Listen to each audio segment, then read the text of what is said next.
الحمد لله رب العالمين والصلاة والسلام على سيد الأنبياء وأشرف المرسلين وآله وصحبه أجمعين۔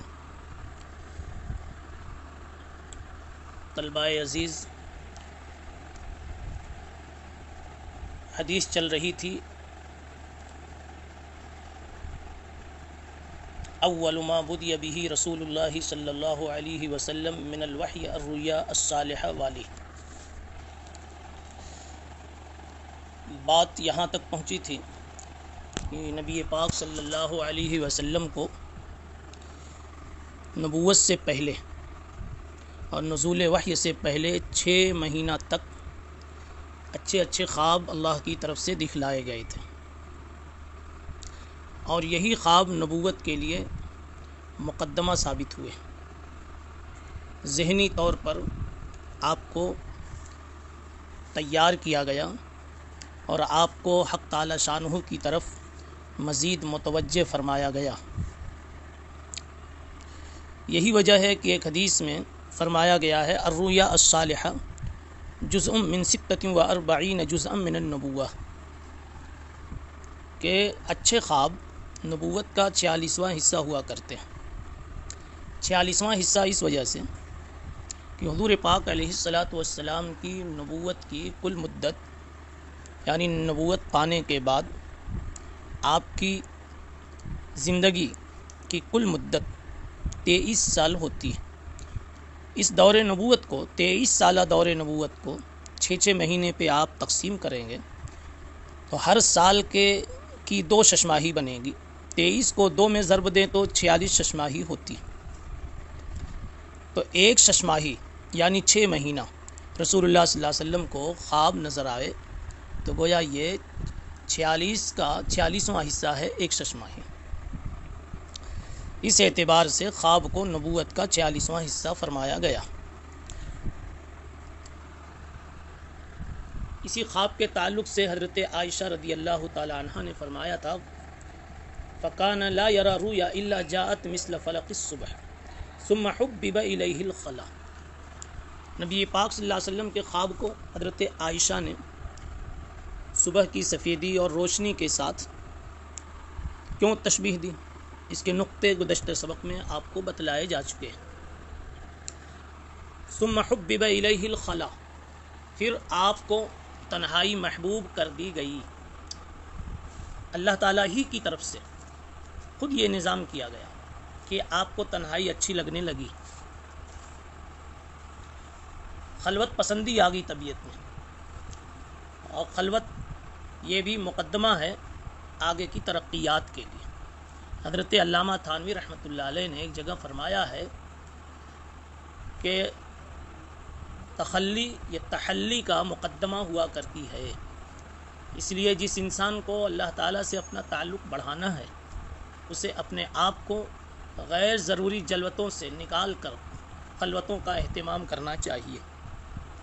چنانچہ سالکین طریقت پر ایک مرحلہ ایسا آتا ہے، ان کی طبیعت میں ایک ایسا تقاضا ہوتا ہے کہ اختلاط عام کو پسند نہیں کرتے، ان کی طبیعت بیزار رہتی ہے۔ یہ وہ زمانہ ہوتا ہے جس میں ان کی روحانیت کو اللہ کی طرف سے ترقی ملتی رہتی ہے۔ وَكَانَ يَخْلُو بِغَارِ حِرَا، اب نبی پاک صلی اللہ علیہ وسلم کو جب خلوت کا خیال ہوا تو خلوت کی جگہ آپ نے تلاش فرمائی۔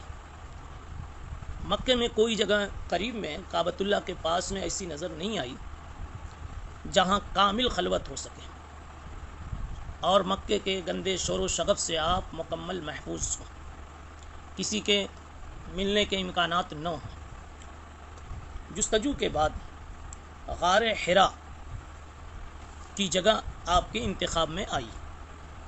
غار حرا آج جبل النور کے نام سے جانا جاتا ہے۔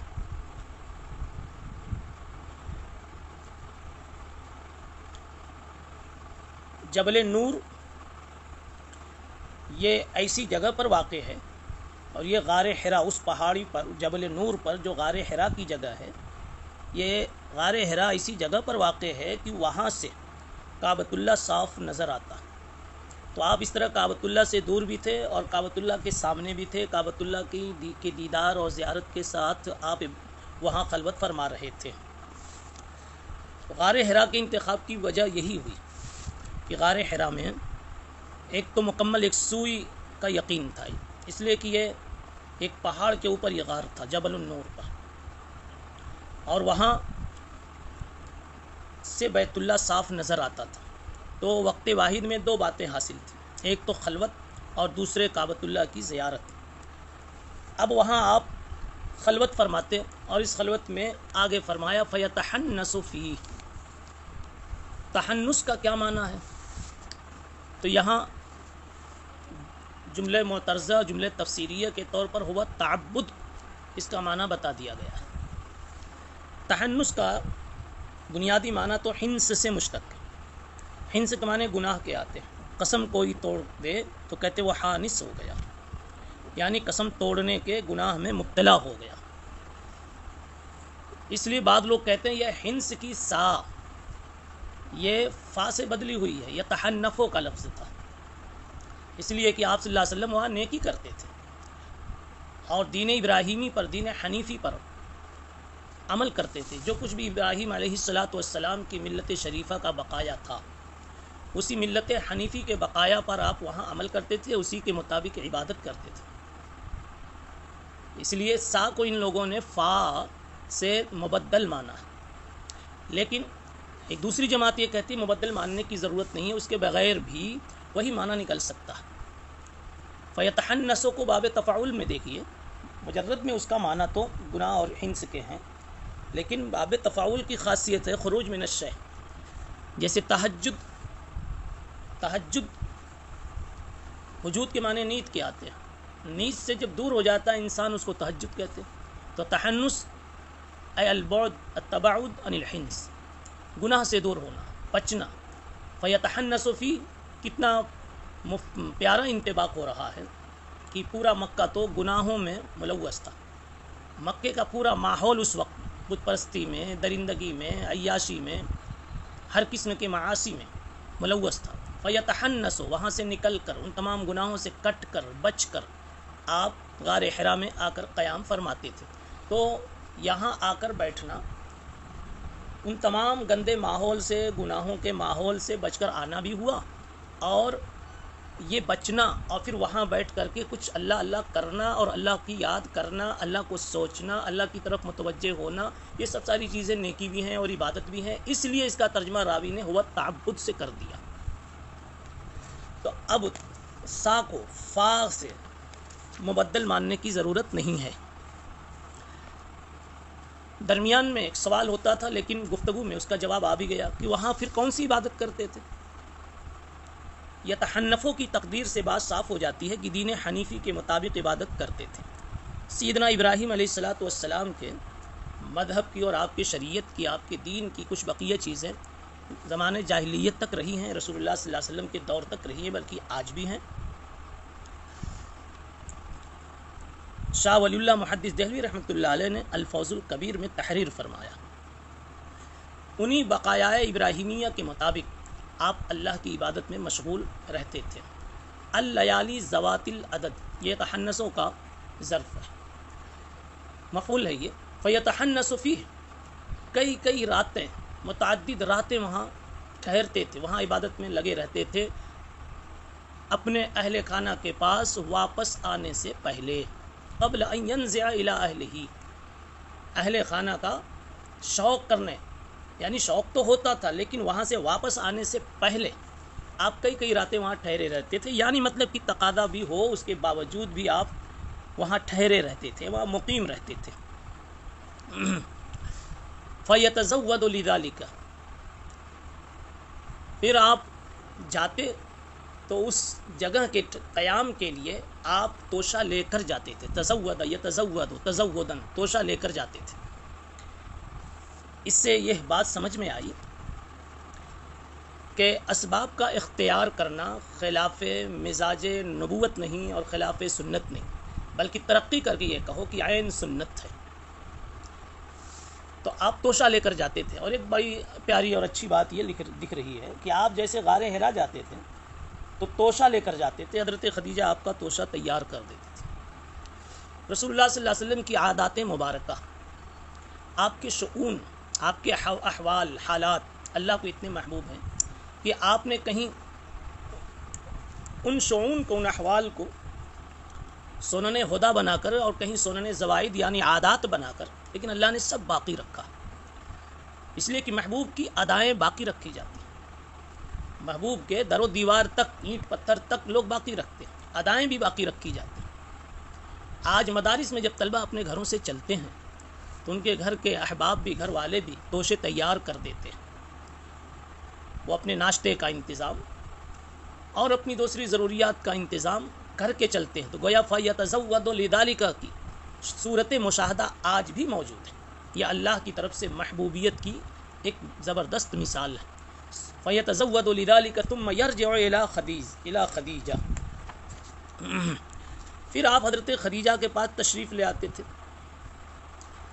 پھر دوسرا جب سفر ہوتا تھا تو آپ کو حضرت خدیجہ پھر توشہ راہ دے دیتی تھیں، توشہ قیام دے دیتی تھیں۔ پھر اتنا لے ثم یرجع الی خدیجہ فیتزود لمثلها، پھر ویسا ہی انتظام توشے کا کر دیتی تھی۔ حتی جاءہ الاحق، یہاں تک کہ فرشتہ آ گیا۔